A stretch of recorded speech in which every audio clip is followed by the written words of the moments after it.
안녕하세요. 저는 슬하에 눈에 넣어도 아프지 않을 아이가 3명이나 있는 51살인 남자이자 가장입니다. 아니, 가장이었다고 하는 표현이 더 맞는 것 같네요. 현재 첫째와 둘째는 둘 다 딸이고 막내는 아들입니다. 첫째는 중학교를 다니고 있고 둘째는 아직 초등학생이죠. 막내는 태어난 지 아직 몇 달 되지도 않았어요. 늦둥이로 태어났거든요. 저와 아내가 나이가 4살 차이가 납니다. 궁합도 안 본다는 4살 차이죠. 제가 어렸을 때 저희 아버지가 보증을 잘못 서는 바람에 정말 말 그대로 집이 쫄딱 망했었어요. 그래서 전 어렸을 때부터 돈을 벌어야만 했습니다. 부모님께 자식이라곤 저와 제 남동생 뿐이었죠. 저희 네 식구, 그래서 정말 아등바등 살았어요. 그래서 전 가난이라면 치가 떨렸죠. 반지하 월세방에서 잠을 자고 싶어도 잘 수 없었습니다. 눈을 감고 누우려고 하면 샤샤샥 소리가 들렸거든요. 바퀴벌레 소리였죠. 후에 들었는데 아버지와 어머니는 저희 형제와 함께 극단적인 생각을 할 정도로 많이 힘드셨다고 하시더군요. 그런 처절한 마음과 주저앉은 현실이 만든 힘듦이 하늘에 닿았던 건지 아버지의 일이 점차 풀려가기 시작했고 서서히 저희 집안의 사정도 차차 나아졌습니다. 저는 아버지를 정말 존경하고 있어요. 그렇게 척박하고 힘든 환경 속에서도 저희 어머니와 형제를 잘 키우셨으니까요. 아버지의 사업이 풀리면서 다시 일어서셨고 저는 아버지의 사업을 배우기 시작했습니다. 혹시 후에 겪게 될 수도 있는 아직 다가오지 않은 미래였지만 전 어느 정도 기반을 다져서 제 기준에 돈이 쌓이기 전까지는 한 번도 쉬지 않았죠. 아마 가난에 대한 혐오가 생각보다 컸었던 것 같습니다. 꽃다운 청춘일 나이에 연애 한 번 해보지 못했거든요. 그러다 선을 보게 되었어요. 지금 아내는 바로 그 선자리에서 만난 사람입니다. 첫인상도 좋았어요. 칠흑 같은 긴 생머리에 하얀 얼굴을 가졌고 살짝 미소 짓는 얼굴이 정말 선녀처럼 보였거든요. 저는 바로 첫눈에 반하게 되었죠. 저희는 비록 선을 봐서 결혼했지만 사랑에 빠졌어요. 일단 저는 확실하게 빠졌습니다. 그렇게 우린 6개월간 만남을 이어갔고 결혼을 약속했죠.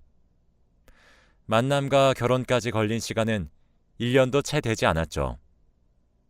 아내는 직업이 있는 여자였습니다. 시간이 흘러 결혼 첫 해에 저희는 아이를 출산했죠. 첫째는 딸이었죠.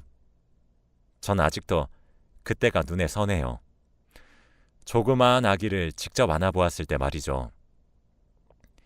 몇 년 지나지 않아 저희는 둘째도 낳았습니다. 둘째 또한 딸이었어요. 아내는 첫째와 둘째를 낳은 이후로 전업주부로 바꿨습니다. 아무래도 자식들은 엄마 손에 커야 되는 것 같다고 하면서 말이죠. 아내는 직업에 대한 프라이드가 매우 높았는데 자식들을 위해 그런 희생을 하니 저로선 정말 고마운 뿐이었어요. 그렇게 저희 가정은 정말 화목했습니다. 저희 집에서도 시집살이에 시옷자도 꺼내지 않았고 처가댁에서는 사위는 백년 손님이라며 어화둥둥 해주셨죠.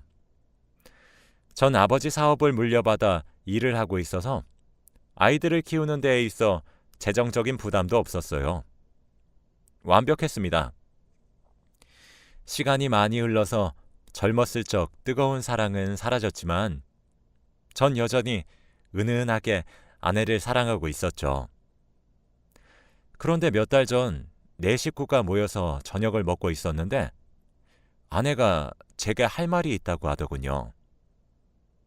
밥을 먹으면서 하라고 했더니 둘이서 할 얘기라고 하더라고요. 사춘기인 첫째는 뚱하게 앉아 밥만 먹었고 한창 호기심이 왕성한 둘째는 무슨 비밀이냐고 하며 캐물었죠. 조금 지나서 안방에서 둘이서 이야기를 했습니다. 그런데 아내는 제게 할 말이 있다고 부르고 난 뒤 말없이 물건을 하나 건네어 주더군요. 그건 임신 테스트기였습니다. 두 줄이 떠 있었죠. 저는 너무 당혹스러워서 이게 뭐냐고 물어봤어요. 그랬더니 아내는 여보, 요즘 그날이 찾아오지 않길래 나도 이제 나이가 있으니까 폐경이구나 했었어. 그런데 오늘 속이 너무 메스껍고 몸살 기운도 있는 것 같고 딱 우리 애들 임신했을 때랑 똑같더라고.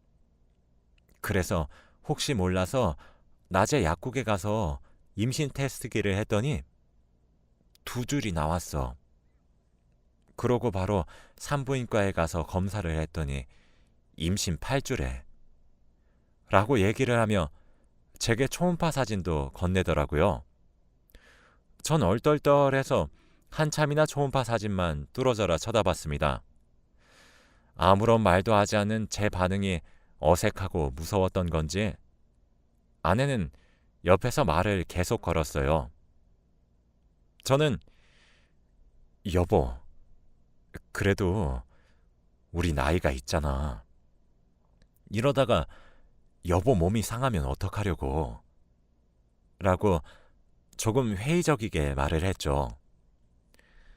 아내는 그래도 이미 생긴 아이잖아. 난 낳고 싶어.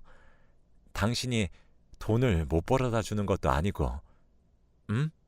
이라며 낳자고 하더라고요.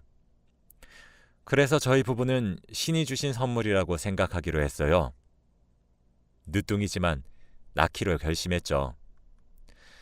아무래도 아내가 나이가 있는지라 임신 기간 저희 가족 모두가 지극정성으로 대했어요. 아이 태명도 행복이라고 지었죠. 이제 애들도 학교에 들어가기도 했고 아무래도 딸 자식들이라 사춘기가 오면서 아빠를 멀리해서 서운하던 차였는데 행복하기도 하더라고요. 행복이는 아들이었습니다. 저는 늦게 생긴 제 아들과 뭐를 하며 지낼지 먼 미래까지 상상하면서 살았죠. 행복이가 생기면서 저희 부부 사이도 정말 많이 살가워졌고 가족 사이도 끈끈해졌습니다. 그런데 믿기지 않은 일이 일어났어요. 행복이를 출산하는 날 아내는 노산이기도 해서 출산 과정을 정말 고통스러워했습니다. 18시간 진통 끝에 행복이를 낳았거든요. 그런데 아이의 혈액형이 AB형이라고 간호사가 말씀하시더라고요. 저는 O형이고 아내는 A형입니다. 제가 가방끈이 그리 길진 않지만 저와 아내 사이에 나올 수 있는 혈액형은 A형과 O형뿐이란 걸 알아요. AB형이 나올 수 없다는 사실을 말이죠. 정말 믿기지가 않았습니다. 2번, 3번 물어봐도 AB형이라고 하더군요. 그러면서 처음 신생아일 때 아이의 혈액형은 산모의 DNA가 섞여 있어서 그리 정확한 편은 아니라고 추후에 따로 검사를 받아보는 게 더 정확할 것 같다고 하시더군요. 하지만 잔잔한 호수에 던져진 돌은 커다란 파문을 일으켰습니다. 제게 불신의 싹을 심어주었죠. 저는 나중에 검사를 받을 수 있는 시기까지 기다릴 수 없었어요. 아닐 거라고 아내를 정말 믿었지만 그래도 제 두 눈으로 확인하고 싶었죠. 그래서 아내 몰래 행복이와 저의 친자 검사를 의뢰했습니다. 결과는 불일치로 나왔더군요. 그래도 믿기지가 않아서 아내와 행복이의 친자 검사를 의뢰했죠. 차라리 아이가 바뀌었다고 믿고 싶었거든요. 그런데 아내와 행복이는 친자 검사가 일치하더군요. 그렇게 전 절망에 빠졌습니다. 마음 같아서는 아내에게 소리를 지르고 화를 내고 싶었어요. 하지만 어떻게 며칠 전에 노산으로 아이를 힘겹게 낳은 아내에게 그럴 수 있었겠습니까? 아내는 제가 뒤에서 이런 검사를 한 것은 꿈에도 모르는지 행복이와 제가 어디가 어떻게 닮았는지 제잘제잘 떠들어대더군요. 그래서 그냥 이 사실을 제 가슴에 묻기로 결심했습니다. 이미 낳아버린 아이고 저와 아내 사이에는 첫째 딸과 둘째 딸이 있었으니까요. 마음 같아서는 저도 용서하고 싶지 않았지만 아이들을 위해 덮고 넘어가려고 했어요. 비록 행복이가 제 혈통으로 생긴 아이는 아니었지만 아내가 임신한 동안에 아내뿐만 아니라 저도 행복이를 제 자식이라고 여겼으니까요. 아내가 몸을 추스리고 난 후 그 부분은 정리하고자 마음먹었습니다. 그리고 이왕 이렇게 마음을 먹은 거 전 더 이상 저와 아내 사이에 자식이 없어야 된다고 생각했어요. 제 불안의 씨앗을 사라지게 만들기 위해서였죠. 그래서 그 발걸음을 내딛고자 했습니다. 만약 정말로 저와 제 아내 사이에 늦둥이가 또 생겨버린다면 그 길고 긴 임신 기간 동안 전 너무 괴로울 것 같아서 그 싹을 아예 없애버리려고 했죠. 비뇨기과에 내원해서 더 이상 아이를 가지지 않을 수 있는 수술을 하고 싶어서 왔다고 했어요. 정관 수술을 하는 이유는 아이가 셋이라서 하고 싶어서 그런다고 말을 했죠. 그리고 검사를 받았는데 진짜 전 믿기지 않는 결과를 듣게 되었습니다. 제가 원래부터 임신 계획조차 할 수 없는 몸이라고 말씀해 주시더라고요. 의사 선생님은 제게 결과를 알려주시며 조심스레 말씀을 했습니다. 슬아의 자녀가 셋이 있다고 했는데 친자 검사를 의뢰해 보는 것이 어떻겠냐고 말이죠.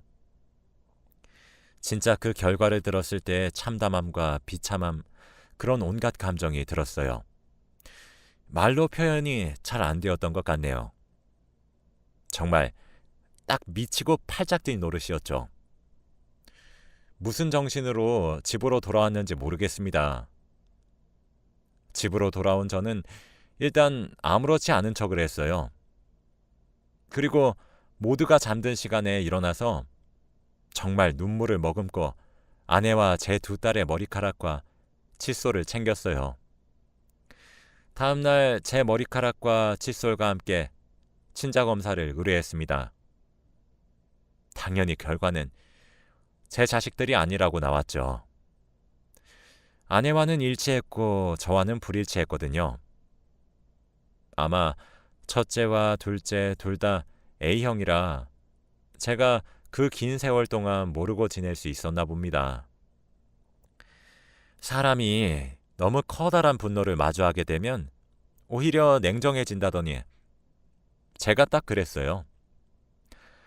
반백년을 넘게 살았어도 이런 일은 어떻게 헤쳐나가야 할지 감이 잡히지도 않더라고요. 전 회사에 휴가를 하루 냈습니다. 두 딸은 낮에 학교를 갔고 늦둥이인 행복이는 아내가 노산으로 힘들어해서 고용한 도미에게 맡기고 작은 방에 잠시 들어가 있어 달라고 했어요. 안방에 아내와 저만 남았죠. 아내는 여보, 갑자기 무슨 일이야? 하며 의아스럽게 저를 쳐다보더군요. 저는 당신 나한테 할 말 없어? 라고 물었습니다. 아내는 갑자기 무슨 소리냐며 영문을 모르겠다는 표정으로 저를 올려다보더군요. 저는 당신 나한테 숨기고 있는 거 없냐고 라고 차분하게 물었죠. 사실 저는 그때도 이미 늦었지만 아내가 제게 진실을 이야기하고 제게 진심을 다해 미안하다고 빌며 용서를 구했다면 용서를 했을 것 같아요. 하지만 아내는 뻔뻔했죠. 여보, 갑자기 무슨 뚱딴지 같은 소리야. 오늘 출근 안 해도 돼? 라며 말을 돌리는 아내에게 저는 조용히 서류를 내밀었습니다. 첫째와 둘째, 그리고 막내까지 저희 부부와 친자 검사를 한 내역이었죠.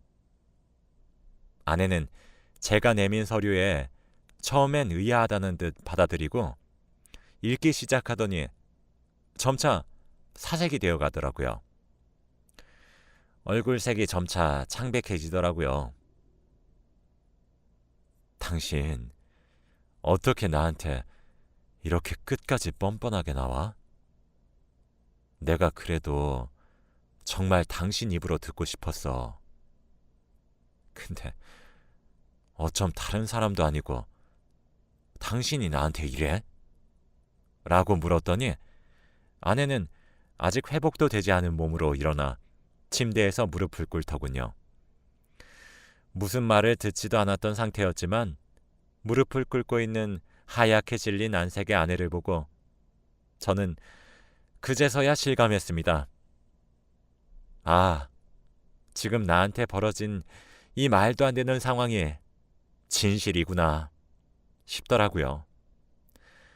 그제서야 말이죠. 그런 아내의 모습을 가만히 보고 있자니 정말 쏟아붓고 싶은 말이 한가득이었는데 나오지도 않더군요. 저는 그저 당신 입으로 말해. 지금 이게 다 무슨 상황인지. 만약 지금 내뱉는 말도 나중에 내가 알아봤을 때 거짓이 포함되어 있다면 당신 각오해야 할 거야. 지금 정말 당신 때려 죽여도 내가 받은 상처랑 지금 느끼고 있는 감정 안 풀려. 당신 입으로 진실만 말해. 당신이 거짓말을 해도 상관은 없어. 난 일단 그 사실을 믿을 거고 나중에 거짓이라는 게 들키면 감당할 사람은 당신일 테니까. 어디 한번 설명해봐. 라고 차분히 말할 뿐이었죠. 그렇게 전 그날 아내에게 모든 진실을 듣게 되었습니다. 정말 기가 막혔죠. 사실 그때 느낀 감정은 표현을 할 수 없을 정도입니다. 아내가 끄끄 울면서 털어놓았어요. 사실 당신이랑 선을 보기 전에 나 원래 사랑하는 사람 있었어. 근데 그 사람 직업이 변변찮았어. 막노동을 하는 사람이었거든. 당연히 우리 집에선 그 사람과 결혼하는 것을 반대했지. 그렇게 거의 강제로 선자리를 나가게 되었고 그때 어거지로 나간 선자리에서 만난 사람이 바로 당신이야. 당신은 괜찮은 사람이었어.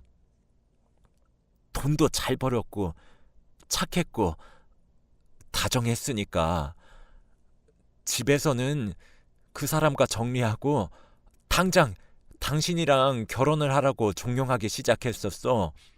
그래도 난 흔들리지 않아야 되겠다고 생각했지. 근데 그때 내가 임신을 하게 된 거야. 나는 내 아이가 부족하더라도 사랑만 받고 자라길 바랬어. 그래서 당시 그 남자에게 임신했다고 털어놨었지. 그런데 도망가 버렸어. 남겨진 나에게 당신 말고는 선택지가 없었어. 이미 내 뱃속에 자리 잡고 있는 새 생명을 지운다는 생각은 하지도 못했지. 이왕 이렇게 된 거 평생 당신에게 죄인이라 생각하고 살더라도 내 뱃속에 있는 아이는 풍족한 환경에서 태어나 다정한 당신에게 사랑받고 자라길 바랬어. 그래서 당신이랑 사랑을 나누고 난 뒤에 결혼을 했어. 그러고 평화로웠고 난 나름대로의 행복을 찾았어. 나도 당신에게 최선을 다해야겠다고 다짐했었고, 무엇보다 아이를 예뻐하는 당신이 너무 좋았었거든. 그런데 몇 년 뒤에 그 사람이 날 찾아왔더라고. 어떻게 알고 찾아온지는 모르겠어. 근데 갑자기 아이를 보고 싶다고 하면서 첫째를 보여달라고 하더라고. 그렇지 않으면 당신에게 가서 모든 진실을 까발리겠다고 협박하면서 말이야. 난 절대 그럴 수 없다고 그렇게 말했어. 지금 내 남편에게 진실을 말할 수도, 그리고 잘 지내고 있는 우리 아이에게 혼란을 줄 수도 없다고 했어. 그랬더니 내게 돈을 요구했어. 5천만 원만 주면 조용히 포기하고 떠나겠다고 하더라. 적금 하나 깨서 돈을 마련해서 줬어. 2번 다시 내 눈앞에 나타나지 말아달라고 하면서, 그리고 내게 말도 안 되는 요구를 했어. 난 선택지가 없었어.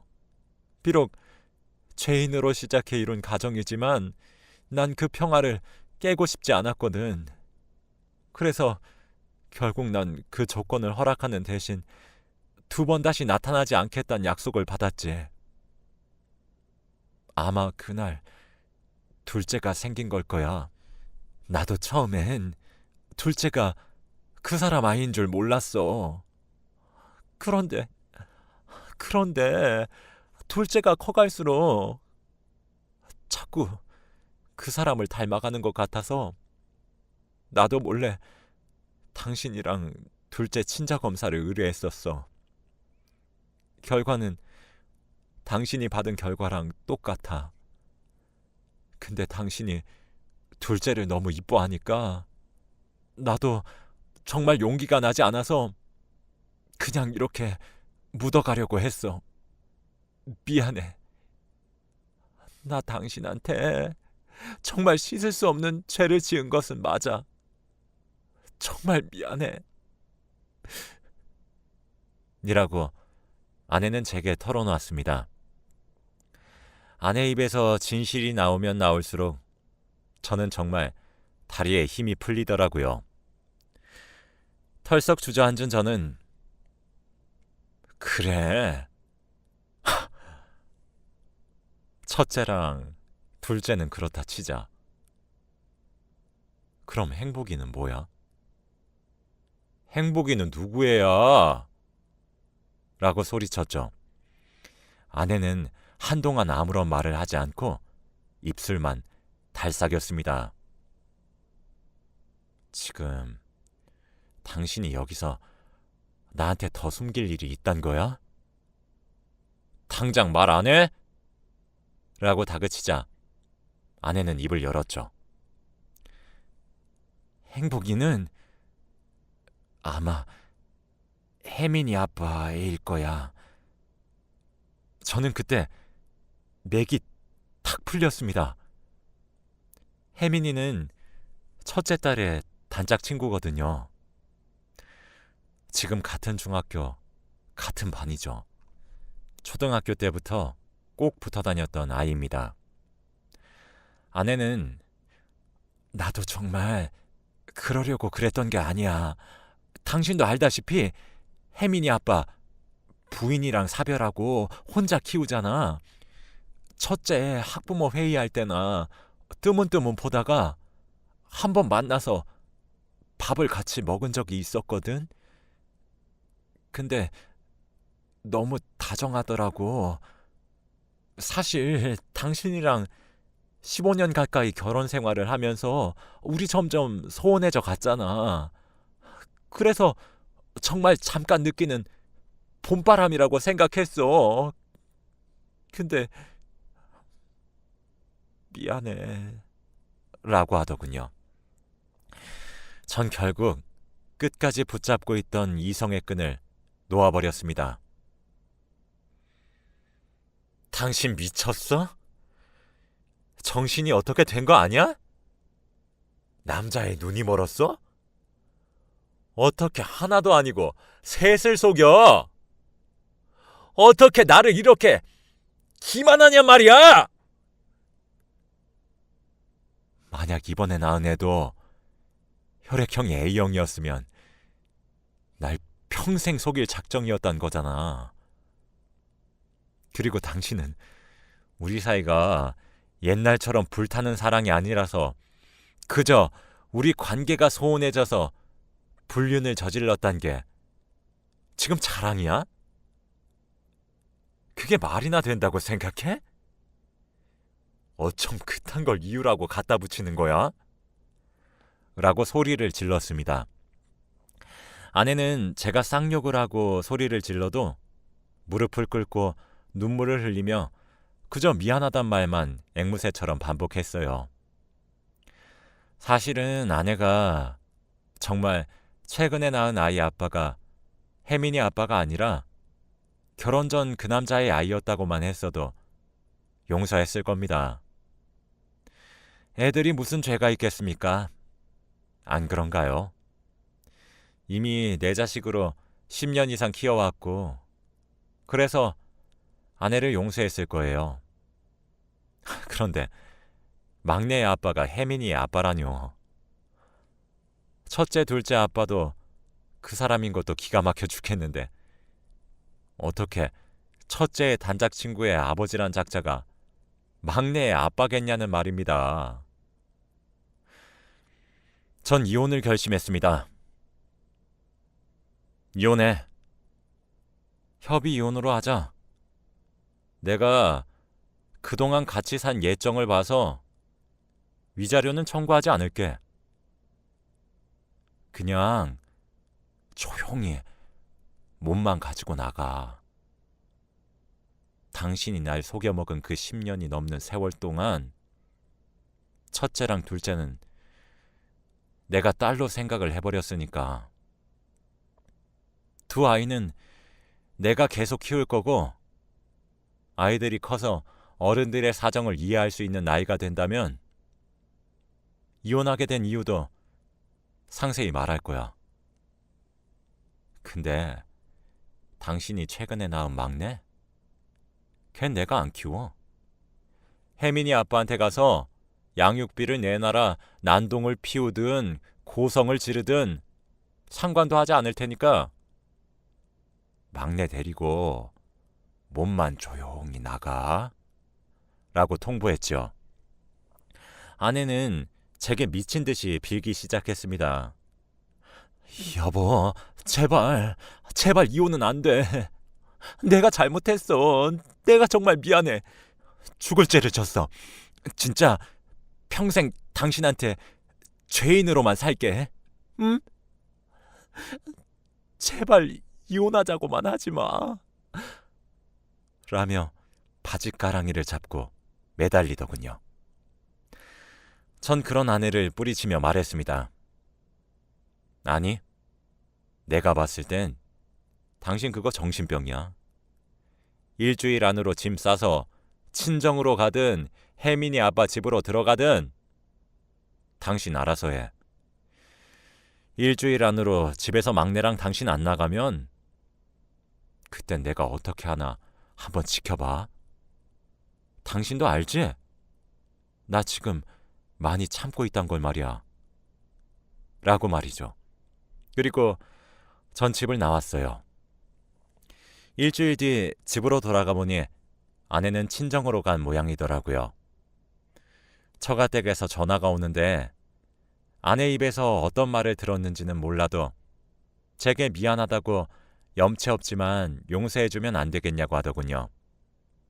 전 더 이상 제게 연락하지 않으셨으면 좋겠습니다. 아내한테 모든 진실을 들으셨으면 제게 전화 이렇게 못하세요. 장인어른. 지금 장인어른이랑 장모님이 알게 된 일은 빙산의 일각일 겁니다. 두 번 다시 제게 전화하지 마세요. 라고 하고 끊었어요. 아직 저희 부모님께는 말을 하지 못했습니다.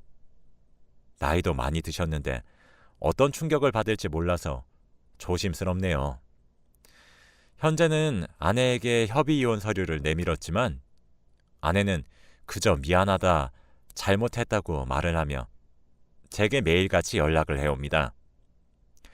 계속 질질 끌 것 같아 조만간 마무리 지으려고 해요. 협의 이혼을 해주지 않는다면 이혼 소송을 하는 쪽으로 생각하고 있습니다. 변호사도 알아봐야 되겠죠. 초등학생 딸은 엄마를 매일 밤 찾지만 눈치를 보는 듯 합니다. 중학생인 첫째도 엄마를 찾을 줄 알았는데 그렇지도 않네요. 마냥 사춘기라고만 생각했던 딸인데 며칠 전엔 글쎄 그 작은 몸으로 퇴근한 저를 꼭 안아주면서 아빠 힘내 라고 하더군요. 아이가 아장아장 걷고 다니고 아빠라고 처음 불렀을 때가 엊그제인 것 같은데 벌써 다 컸나 봅니다.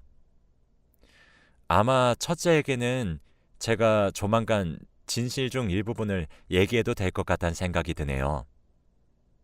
그리고 나서 둘째는 첫째와 제가 어떻게든 달래보려고 해요. 사실 아직은 아무것도 정리된 것이 없습니다. 하지만 그저 가난을 피해보겠다고 열심히 앞만 보고 달려서 그런지 이런 일을 하소연할 친구조차 근처에 하나 없단 사실은 좀 서글프네요. 그래서 이렇게 글을 쓰게 되었습니다. 제 긴 하소연을 읽어주셔서 감사해요. 읽어주신 분들 모두가 제게 주어진 이 시련들을 잘 풀어갈 수 있길 기도해 주세요. 제 이야기는 여기까지입니다. 들어주셔서 감사해요. 행복하세요.